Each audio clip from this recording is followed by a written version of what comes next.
جب سورج غروب ہو جائے تو وہ افطار کر سکتا تھا، کھا سکتا تھا، پی سکتا تھا، اپنی بیوی کے ساتھ تعلقات بھی قائم کر سکتا تھا۔ لیکن اگر کوئی شخص سو گیا، اس کی آنکھ لگ گئی، چاہے عشاء سے پہلے سویا ہو، تو اب سونے کے بعد اس کے لیے کھانے پینے اور بیوی سے تعلقات قائم کرنے کی اجازت نہیں تھی۔ اس کی وجہ سے بڑی پریشانی بھی کھڑی ہو گئی۔ حضرت قیس انصاری رحمۃ اللہ رضی اللہ تعالی عنہ، وہ ایک صحابی ہیں، ایک مرتبہ آئے، اپنے کھیت سے تھکے ہارے تھے، بیوی سے کہا، اور پورے دن انہوں نے روزہ رکھا تھا، ان کی بیوی نے کہا کہ دیکھو ابھی تو کچھ ہے نہیں کھانے کے لیے، میں پڑوس میں جا کر معلوم کرتی ہوں، کچھ انتظام ہو جاتا ہے تو میں بندوبست کر رہی ہوں۔ وہ انتظار میں رہے، لیکن چونکہ پورے دن کے تھکے ہارے تھے، وہ لیٹے اور انہیں نیند آ گئی۔ تھوڑی دیر کے بعد جب آنکھ کھلی تو اب ظاہر ہے کہ ایک تو پورے دن کے بھوکے پیاسے اور چیز مہیا ہو گئی تھی، لیکن پھر بھی کھا نہیں سکتے تھے اسی حکم کی وجہ سے، جس کی وجہ سے اسی بھوک کے ساتھ انہوں نے دوسرے دن کا روزہ رکھا، اور دوسرے دن ظہر تک تو کسی طرح انہوں نے اپنے آپ کو سنبھالا۔ ظہر کے بعد ان پر بے ہوشی طاری ہو گئی، ان کی حالت غیر ہو گئی، اور بھی اس طرح کے کئی واقعات پیش آئے۔ اس کے بعد اللہ رب العزت نے رحمت کی نگاہ فرمائی اور اللہ نے فرما دیا کہ اب تمہارے لیے اس کو حلال قرار دیا گیا ہے۔ اب یہ حکم ہے کہ تم رات میں صبح صادق سے پہلے تک کھا سکتے ہو، پی سکتے ہو، اپنی بیوی کے ساتھ تعلقات بھی قائم کر سکتے ہو، چاہے تم سو چکے یا ابھی نہیں سوئے ہو، سب کی اجازت دے دی گئی۔ اور اس کی وجہ بھی اللہ رب العزت نے فرمایا کہ تم چونکہ دشواری میں پڑ رہے تھے، اس لیے اللہ کو تمہارے اوپر رحم آیا اور اللہ رب العزت نے تمہارے اوپر توجہ فرمائی، اس لیے کھاؤ پیو، اور اس میں کوئی حرج نہیں ہے۔ البتہ صبح صادق سے پہلے تک کی اجازت ہے۔ جو ہی صبح صادق یعنی یقینی طور پر یہ معلوم ہو جائے کہ اب یہ رات کا وقت ختم ہوا اور صبح صادق کا وقت شروع ہو رہا ہے، اس کے بعد پھر سے روزہ شروع ہو جاتا ہے، اور اس کے بعد کھانا پینا اور اس طرح جماع وغیرہ جائز نہیں ہے۔ وَلَا تُبَاشِرُوهُنَّ وَأَنْتُمْ عَاكِفُونَ فِي الْمَسَاجِدِ، البتہ اگر کوئی شخص اعتکاف میں ہے، مسجدوں میں عام طور سے مسجدوں میں ہی اعتکاف ہوتا ہے، تو اعتکاف کی حالت میں وہ رات بھر رمضان کے مہینے میں کھا پی تو سکتا ہے، لیکن اگر اعتکاف کی حالت ہے تو اعتکاف کی صورت میں وہ بیوی کے ساتھ جماع نہیں کر سکتا۔ یہ حکم ہے وَلَا تَأْكُلُوا أَمْوَالَكُمْ بَيْنَكُمْ بِالْبَاطِلِ۔ اگلا حکم یہ ہے کہ کسی کے لیے بھی دوسرے کا مال ناحق استعمال کرنے کی اجازت نہیں ہے۔ حدیث پاک میں بھی ہے کہ کوئی بھی مسلمان دوسرے اپنے بھائی کا مال اس کے طیب نفس کے بغیر، اس کی مرضی اور اس کی پوری اجازت کے بغیر استعمال نہیں کر سکتا۔ وہی حکم یہاں بھی دیا گیا ہے کہ ناجائز طریقے سے کسی کا مال مت کھاؤ۔ اب ناجائز طریقے سے کسی کا مال کھانا، مثلا کسی کا مال غصب کر لیا، چرا لیا، یا یہ کہ کسی کو دھوکہ دے کر اور دھوکہ دڑی کے ساتھ کسی سے کوئی مال حاصل کر لیا، اللہ فرماتے ہیں کہ یہ بالکل صحیح نہیں ہے، یہ غلط طریقہ ہے۔ یسألونک عن الأہلہ، کچھ سوالات، اور اس وقت بہت سے سوالات اہل کتاب کی طرف سے تھے، بہت سے سوالات خود صحابہ کرام نے بھی کیے تھے، تو اس صورت میں بہت سے سوالات کے جوابات بھی دیے گئے ہیں۔ ایک سوال جو ہے چاند کے متعلق تھا کہ یہ چاند گھٹتا بڑھتا رہتا ہے، اس کی کیا وجہ ہے، اس کی حقیقت کیا ہے؟ تو ظاہر ہے کہ اللہ رب العزت نے جو اس کا جواب دیا ہے وہ یہ کہ اس کی حقیقت یعنی ممکن ہے کہ لوگ سمجھیں نہ سمجھیں، اس لیے یہ دیکھو کہ تمہارے فائدے کی چیز کیا ہے۔ اتنا تمہیں سمجھنا چاہیے کہ یہ جو چاند ہے، اس چاند کے گھٹتے اور بڑھتے رہنے سے لوگوں کے فوائد وابستہ ہیں، اس سے لوگوں کو اوقات معلوم ہوتے ہیں، یہ وقت کے پہچاننے کا آلہ اور ذریعہ ہے۔ والحج، اور اسی طرح حج کا سیزن بھی اسی کے ذریعے معلوم ہوتا ہے۔ وَلَيْسَ الْبِرُّ بِأَن تَأْتُوا الْبُيُوتَ مِن ظُهُورِهَا، حج کے سلسلے میں کافروں کا جو اپنا ایک خاص ان کی سوچ تھی اور ان کا خیال تھا، وہ یہ تھا، حج کے بارے میں ویسے بھی مکہ کے کفار جو تھے بلکہ عرب میں رہنے والے وہ حج کیا کرتے تھے، وہ اس کو حضرت ابراہیم علیہ السلام کے دین کا ایک حصہ سمجھتے تھے، لیکن حج میں انہوں نے بہت سی چیزیں اپنی طرف سے بھی داخل کر دی تھیں۔ تو ان کی بھی قرآن کریم نے جگہ جگہ پر اصلاح کی ہے۔ انہی میں سے ایک یہ تھا کہ اگر کسی نے حج کا احرام باندھ لیا، حج کا احرام ظاہر ہے کہ آج کل بھی لوگ احرام باندھتے ہیں، اس کے بعد حج کے لیے جاتے ہیں، اور حج کے احرام کا مطلب صرف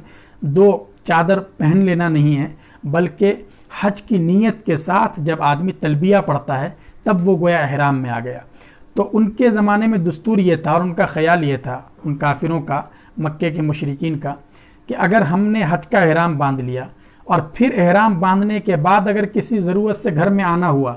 تو وہ مین گیٹ سے آنے کو پاپ سمجھتے تھے، بلکہ وہ اس کے لیے گھر کے پیچھے کوئی راستہ بناتے اور اس سے آتے تھے اور اس کو نیکی کا کام سمجھتے تھے۔ قرآن کریم نے اس کی اصلاح کی ہے کہ اس کا تعلق نیکی سے نہیں ہے، نیکی تو اصل یہ ہے وَلَكِنَّ الْبِرَّ مَنِ اتَّقَى، کہ تمہارے دل میں اللہ کا خوف ہو۔ وَأْتُوا الْبُيُوتَ مِنْ أَبْوَابِهَا، تم احرام کے بعد بھی گھر کے دروازے سے اور سامنے سے گھر میں آ سکتے ہو، اس میں کوئی حرج نہیں ہے۔ وَقَاتِلُوا فِي سَبِيلِ اللَّهِ الَّذِينَ يُقَاتِلُونَكُمْ وَلَا تَعْتَدُوا إِنَّ اللَّهَ لَا يُحِبُّ الْمُعْتَدِينَ، اس میں جہاد کا حکم ہے، اور خصوصیت کے ساتھ اگلی آیات میں بھی کہا گیا ہے کہ تم انہیں جہاں پاؤ ان کو قتل کر دو۔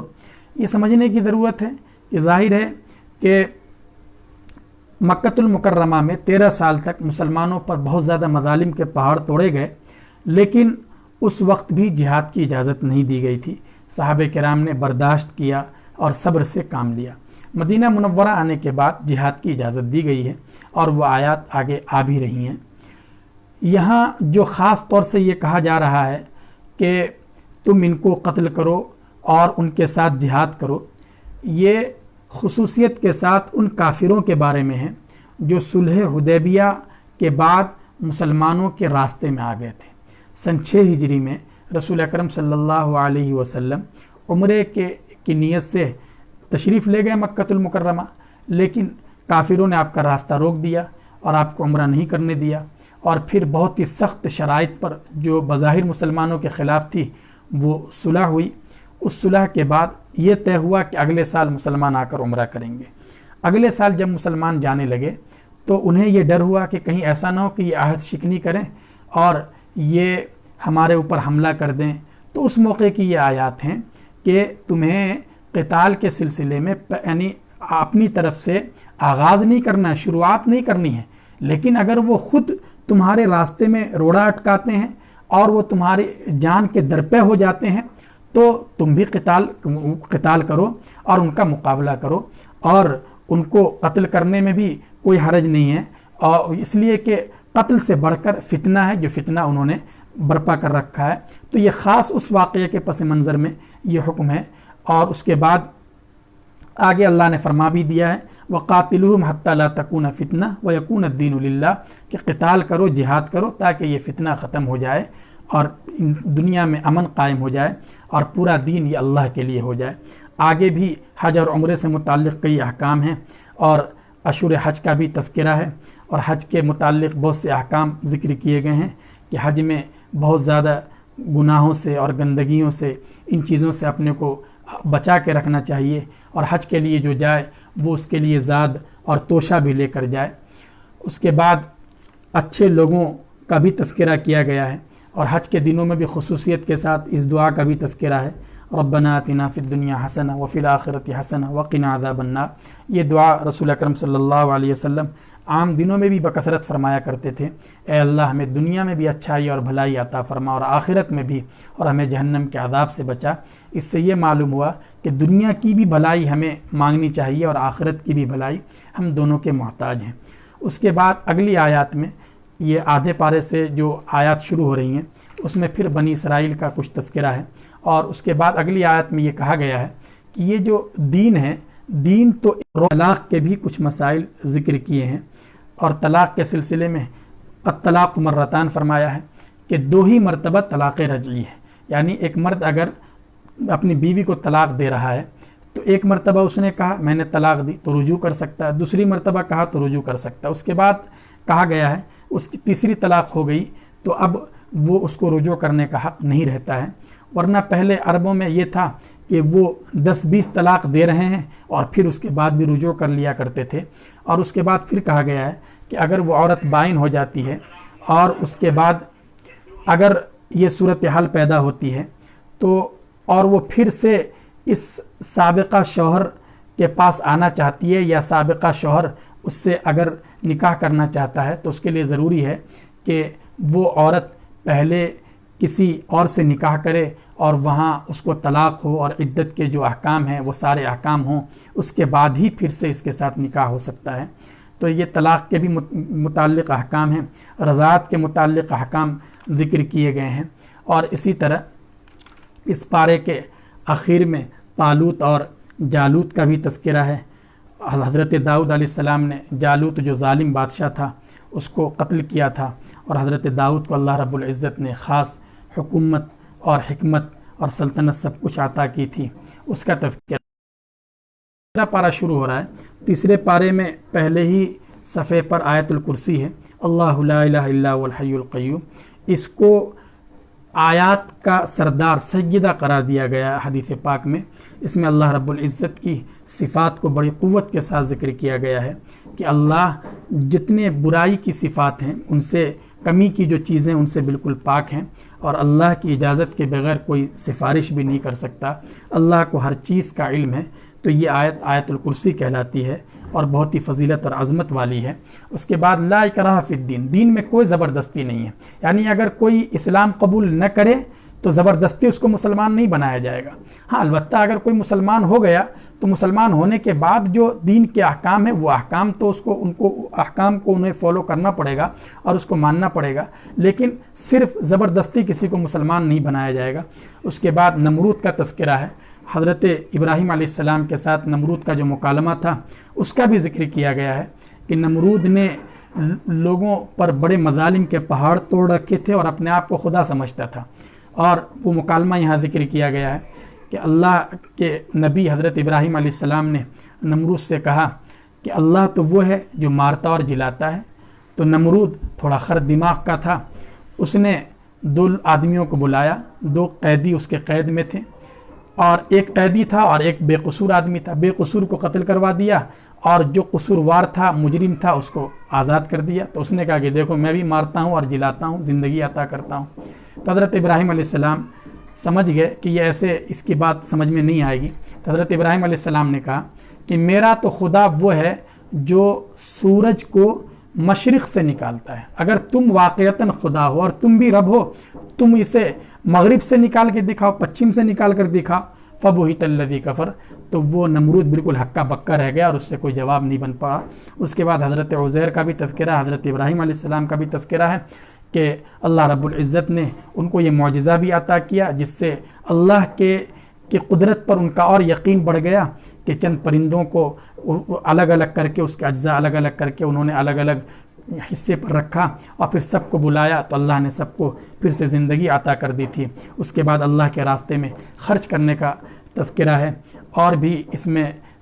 جو ہے یا ایھا الذین آمنوا انفقوا من طیبات ما کسبتم ومما اخرجنا لکم من الارض، کہ جو تم کماتے ہو پاکیزہ روزی اس میں سے بھی خرچ کرو، اور زمین سے جو اللہ نے تمہارے لیے پیداوار عطا کی ہے اس میں سے بھی خرچ کرو۔ تو فقراء کے ساتھ ہمدردی کا اور خرچ کرنے کا حکم دیا گیا ہے، اور آگے اللہ رب العزت نے خصوصیت کے ساتھ سود کی قباحت کا تذکرہ کیا ہے، اور پھر سورہ آل عمران شروع ہو رہی ہے۔ سود میں اللہ نے خاص فرما دیا احل اللہ البیع وحرم الربا، کہ اللہ نے خرید و فروخت کو حلال قرار دیا ہے اور سود کو حرام قرار دیا ہے، اور اس میں یہ بھی کہا گیا ہے کہ اگر کچھ باقی بھی ہو تو اس کو ختم کرو اور اس سے توبہ کرو۔ سود اللہ کی نگاہ میں بہت بڑا جرم ہے، یمحق اللہ الربا ویربی الصدقات، اللہ سود کو گھٹاتا ہے، اس لیے سود حرام ہے، اس کی جتنی بھی شکلیں ہوں، خواہ بینک سے بلا وجہ لون لیتے ہیں یا یہ کہ انشورنس کی غلط قسم کی پالیسیاں کرواتے ہیں، یہ سب حرام ہیں، اور اللہ رب العزت نے اس سے یہ کہا ہے کہ اگر تم نہیں باز آتے ہو تو تم تیار رہ جاؤ، اللہ اور اس کے رسول کی طرف سے اعلان جنگ ہے۔ تو یہ بہت سخت اللہ تبارک و تعالیٰ کی طرف سے وارننگ ہے، اس لیے سودی کاروبار سے بھی اور سودی لین دین سے، قرض سے اور سودی معاملات سے اپنے آپ کو بچانے کا بہت زیادہ اہتمام کرنا چاہیے۔ اس کے بعد پھر سورہ آل عمران شروع ہو رہی ہے جس میں اللہ کی حمد ہے، اللہ رب العزت کی قدرت کا تذکرہ ہے، اور اس طرح آدھے پارے تک یہ سورت چلی ہے، اور اس کے بعد اگلی آیات انشاءاللہ کل۔